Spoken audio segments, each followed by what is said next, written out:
Now, in my opinion, there are two cars in the world that, no matter what they look like or cost, there's always such a huge interest. And I think it's because they set their standards in their respective segments from day one.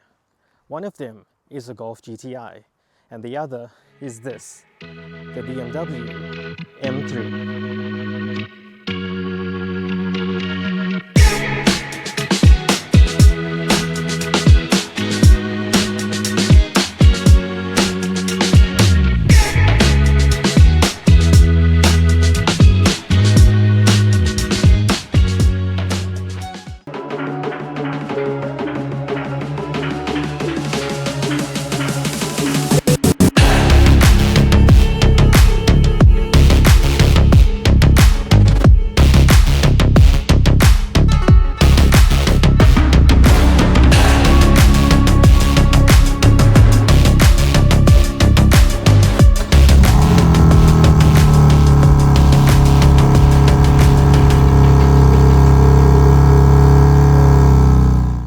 Hi everyone, and welcome back to another video here on Nace. And you find me in the G80 BMW M3 xDrive. That is quite a mouthful, but I've been itching to get my hands on one of these cars for such a long time. You see, the car's been around for a few years. In fact, there's even an LCI model available now. This isn't it, but I think it's still quite interesting because this M3 has a version that you can have four-wheel drive, and this is that particular version. So I was very curious to find out what the car's actually like to drive. So thank you so much for joining me on my short video of my first drive in the BMW G Series M3. Now, I've been driving this car for 3 minutes, and the first thing that stands out to me is this engine. It is BMW's twin-turbo inline six-cylinder petrol engine, aka the S58. Now, we all know what a great engine the B58 is and how reliable that engine has been for over a decade, but I think this is better. Now, when you have such a successful engine, you don't really want to make too many changes. So with the S58, it's a bit more enhanced, small tweaks here and there. So you get lighter crankshafts, you get 3D printed parts now because it's lighter and more efficient. But even something like the turbochargers. With this engine, you get twin monoscroll turbocharging. So it's much more efficient, but also it gives you more power at the top end. And it's also more compact in its configuration.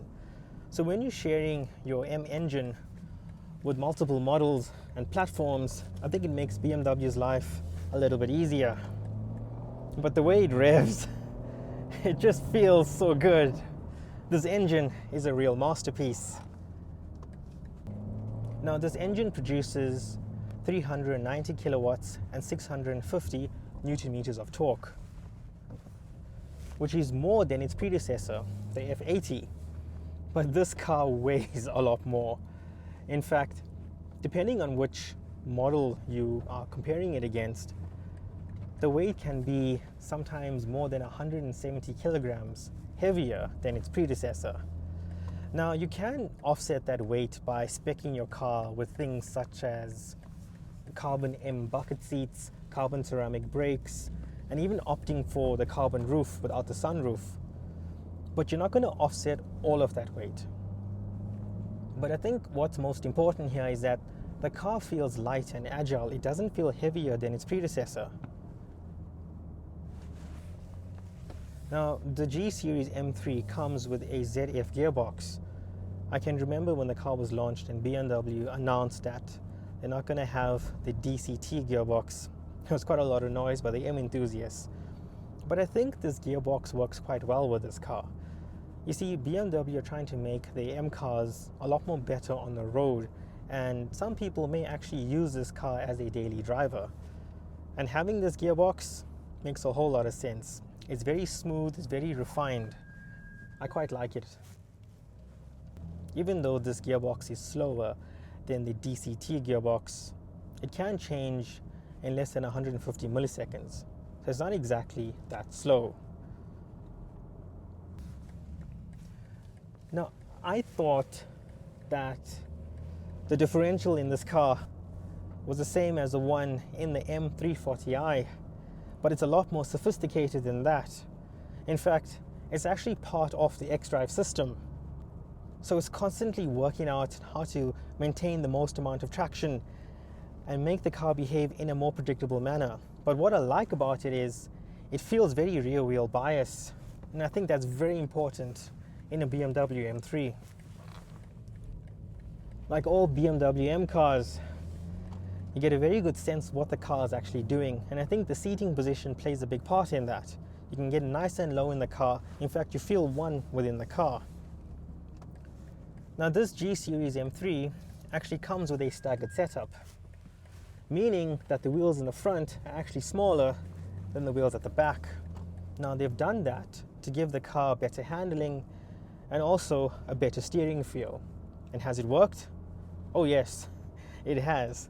But I think they have the Goldilocks effect going on here, because it's very precise, but it's not too sensitive. It's just right. Really, really like the steering feedback here. Now together with the staggered setup and the active M differential and this powertrain, in my opinion, it's the best car in the segment. But it can do 0 to 100 in 3.5 seconds, which is the same as the new BMW M5. This car is going to steal quite a lot of thunder from the M5 because it can punch well above its weight. This car is seriously, seriously fast, and it feels so good to be driving this car. I absolutely love it.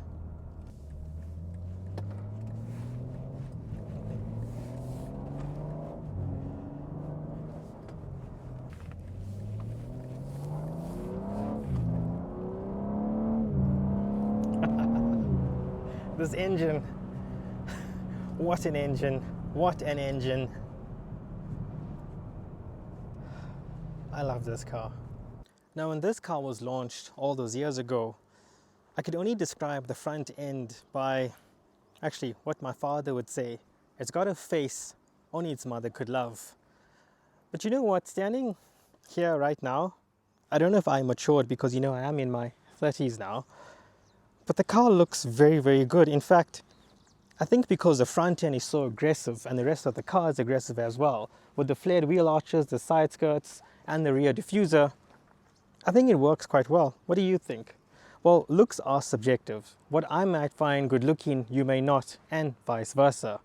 But drop a comment below and let me know what you think of the G Series M3, and also which is your favorite generation M3 as well.